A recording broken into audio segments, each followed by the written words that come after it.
বিসমিল্লাহির রহমানির রহিম। সম্মানিত ভিউয়ার সকলের প্রতি রইল আমার সালাম। আমি আজকে আবার আপনাদের কাছে এই প্রতিবন্ধী শিং মাছ নিয়ে আমার আরো কিছু কথা বাকি ছিল, তাই আজকে আবার প্রতিবন্ধী শিং মাছ নিয়ে আমি কথা বলবো। আমার মৎস্য চাষী ভাইয়ারা, আমার এই ভিডিওটি আপনারা শেষ পর্যন্ত দেখবেন, কারণ দেখলে আপনাদেরই মঙ্গল হবে এবং শুনবেন, কারণ এখানে অনেক জানার বিষয় আছে, অনেক বোঝার বিষয় আছে। আমি কিন্তু ভাই নিজের জন্য না, আপনাদের জন্য, কারণ আমি কিন্তু একজন চাষি।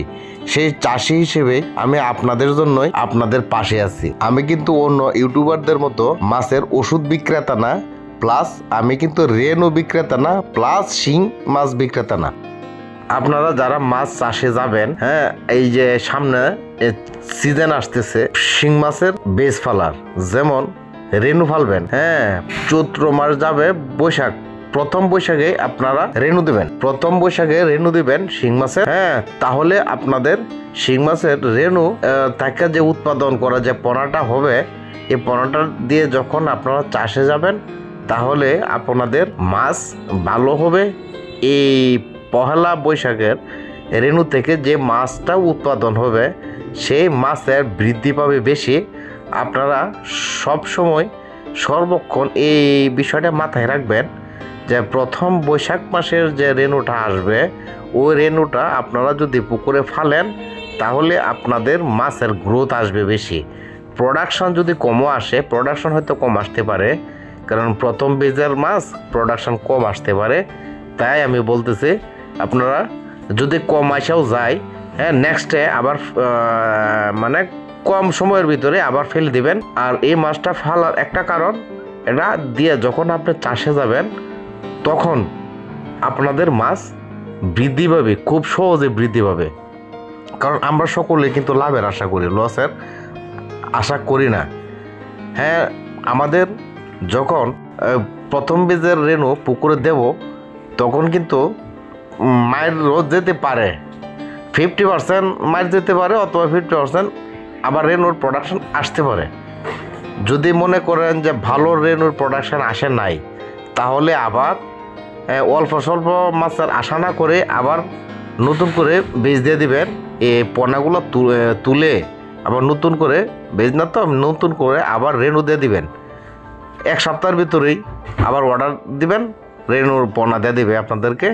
যদি রেনু আপনাদেরকে দেয়, আবার নতুন করে ফালাবেন, ফালালে ইনশাল্লাহ আপনাদের প্রোডাকশন, দ্বিতীয়বারের প্রোডাকশন হয়তো ভালো হয়ে যাবে।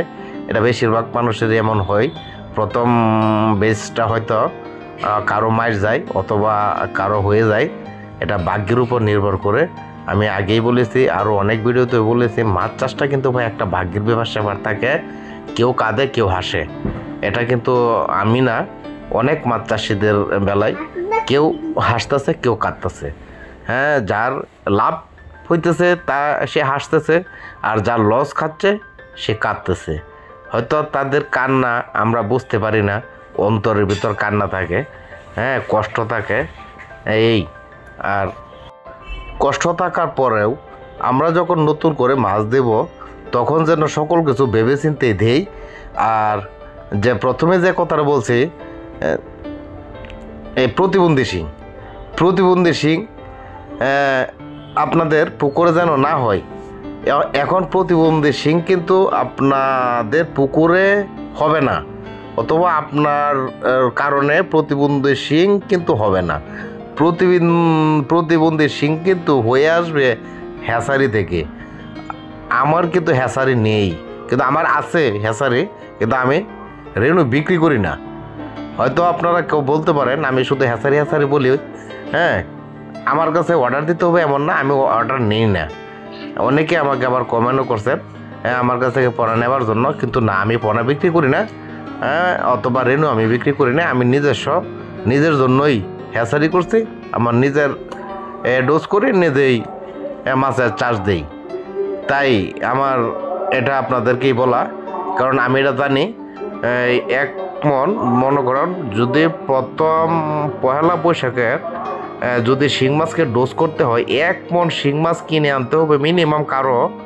যদি কারো চাষে থাকে হ্যাচারিওয়ালা ভাইদের, তাহলে তো ভালোই। আর যদি হ্যাসারুল্লাহ ভাইদের যদি শিং না থাকে, যদি বাইরে থেকে কিনে আনে মিনিমাম 16,000-20,000 টাকা মন লাগবে প্রথম। আবার সকল মাছ রেডিম আসবে না। এই সকল মাছ 20,000 টাকা দেওয়া যখন 1 পন মাছ কিনবে, হ্যাঁ, আর প্রতিবন্ধী শিং মাছ কিনতে পারবে 3,000-2,500 টাকা দেয়া। এখন দেখছেন এখানে কতটুকু ডিফারেন্স হইলো। আর একটা বিষয় হলো, প্রতিবন্ধী শিং মাছ দিয়ে ইনজেকশন করলে, ডোজ করলে মনে করেন কম দাম দিয়ে সে মাছ পাচ্ছে হ্যাসারিওয়ালা। আবার ভালো মাছ দিয়ে যদি ডোজ করে তাহলে 1 মণ মাছের দাম 15,000 থেকে 20,000 টাকার ভিতরে লাগবে। এখানে একটা টাকা ডিস্টেন্স, হ্যাঁ, অনেক বিশাল একটা ডিস্টেন্স হচ্ছে।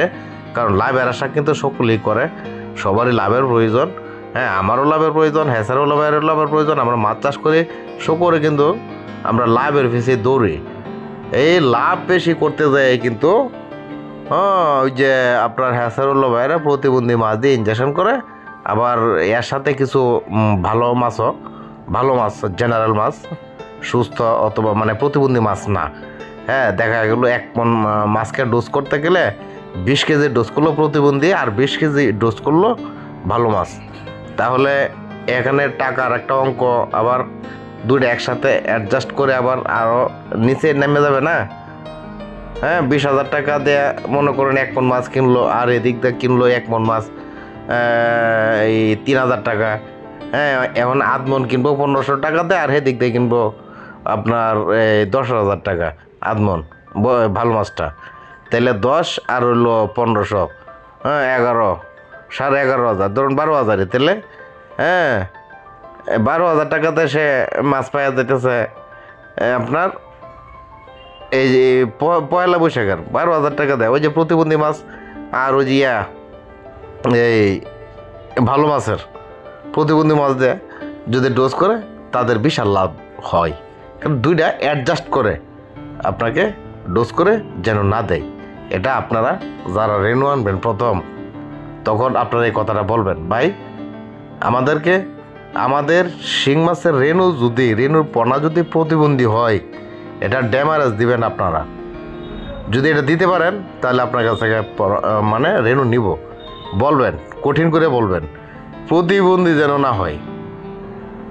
তাহলে তারা বুঝবে যে না, আপনি প্রতিবন্ধী মাছের প্রতি সচেতন, আপনি জানেন, আপনি বুঝেন। হ্যাঁ, আর যদি এইসব কিছু না বলেন তাহলে হয়তো প্রতিবন্ধী মাছ দিয়ে কিন্তু আপনাকে ডোজ করে দিবে। হ্যাঁ, মানে অর্ধেক ভালো মাছ দিবে আর অর্ধেক প্রতিবন্ধী দিবে। কারণ প্রতিবন্ধী মাছ বাজারে খায় না, প্লাস কোনো লোকজনে কিনেও খাইতে চায় না। কারণ মাছটা খারাপ দেখা যায়, লেজ থাকে না, ভুতা। এটা আমি খাই না। হ্যাঁ, কারণ আপনিও খাবেন না, আমিও খাবো না, কারণ খারাপ দেখা যায় এই মাছটা। কিন্তু যাতে তো মাছ দেখা গেলো ওই চোখের আড়ালে, হ্যাঁ, আমি হয়তো খাই ফেললাম, কেউ হয়তো দিল পাক করে, আমরা খাইলাম, এটা কিন্তু অন্ধকারে খাই ফেললাম। কিন্তু এমনি জানিয়ে শুনে কেউ দেখে এই মাছটা কেউ কিনতে চায় না। একমাত্র হোটেলওয়ালারা এই মাছটা কিনে, এছাড়া আর কেউ কিনে না। কারণ হোটেলওয়ালারা যখন বিক্রি করে তখন তো যারা খাবার দাবার খেতে যায় তারা তো আর মাছ দেখে না এটা কি প্রতিবন্ধী মাছ ছিল না ভালো মাছ ছিল। তাই এই মাছটা একমাত্র হোটেলওয়ালারা কিনে কম দামে, 2,000 টাকা মন, হ্যাঁ, এই 1,500 টাকা, 3,000 টাকা মন, এই হিসাবে কিনে। তাই বলতেছি আপনারা লক্ষ লক্ষ টাকা খরচ করবেন, হ্যাঁ, মাছ চাষ করে, হ্যাঁ, কিন্তু প্রতিবন্ধী মাছ যদি আপনার হয়ে যায় তাহলে কিন্তু আপনার কপাল খারাপ, আপনার ভাগ্য খারাপ না, আপনার কপাল খারাপ। এখন আপনার কপাল খারাপটা কী করলো? আপনি করলেন না। এই কপাল খারাপটা কিন্তু হ্যাসারুল্লাহ ভাই করে দিল। কিন্তু উনি কিন্তু করছে কেন? তার লাভের জন্য। সে বিশাল অঙ্কের একটা টাকা পাইছে, হ্যাঁ, লাভ পাইছে, সে আপনার কাছে এমন একটা প্রতিবন্ধী মাছ দিয়ে ডোজ করে দিয়ে দিছে। কিন্তু আপনাদেরকে আমি এখনও বারবার করে বলে, এই যে সামনে আসতেছে আপনার শিং মাছের রেনু ফালবেন প্রথম, হ্যাঁ, শিং মাছের প্রথম বেজে রেনু ফালবেন, প্রথম বেজে মাছ দিয়ে আপনারা চাষে যাবেন, 100%, 100% আপনারা লাভবান হবেন। প্রথম বীজের মাছটা দিয়ে যদি আপনারা যাইতে পারেন চাষে, আপনারা লাভবান হবেনই। কারণ এই মাছের গ্রোথ থাকবে বেশি, এই মাছের, হ্যাঁ, হয়তো প্রোডাকশন যদি কমও আসে, সাথে সাথে আবার আর একটা বীজ ফালাই দেবেন, যাতে আপনার এই প্রথম বৈশাখের রেনুটার থেকে যে পোনাটা উৎপাদন হবো, এই উৎপাদনের পোনাটা আপনার গ্রোথ হবে, খাবার খাইবে কম, অল্প খরচে, অল্প খাবারে আপনার মাছের ওজন বৃদ্ধি পাবে। তবে ভাই এই প্রতিবন্ধী মাছের বিষয়ে আমি আজকে এই পর্যন্তই বললাম। আপনাদের যদি আরও জানার থাকে, হ্যাঁ, এই বোঝার থাকে, আমাকে কমেন্ট বক্সে কমেন্ট করবেন, আমি আপনাদের উত্তর দেব, আমি আপনাদেরকে জানাতে চেষ্টা করব। তাহলে আমি এখান থেকেই আমি বিদায় নিতেছি। আর আমার এই ভিডিও যদি ভালো লেগে থাকে তাহলে আপনারা আমার এই চ্যানেলটিতে একটি সাবস্ক্রাইব করে দেবেন আর বন্ধুদের সাথে শেয়ার করে দেবেন। তাই আসসালামু আলাইকুম, শুভ কামনা রইল আপনাদের প্রতি আমার। খুদা হাফেজ। লাইক করুন, কমেন্ট করুন।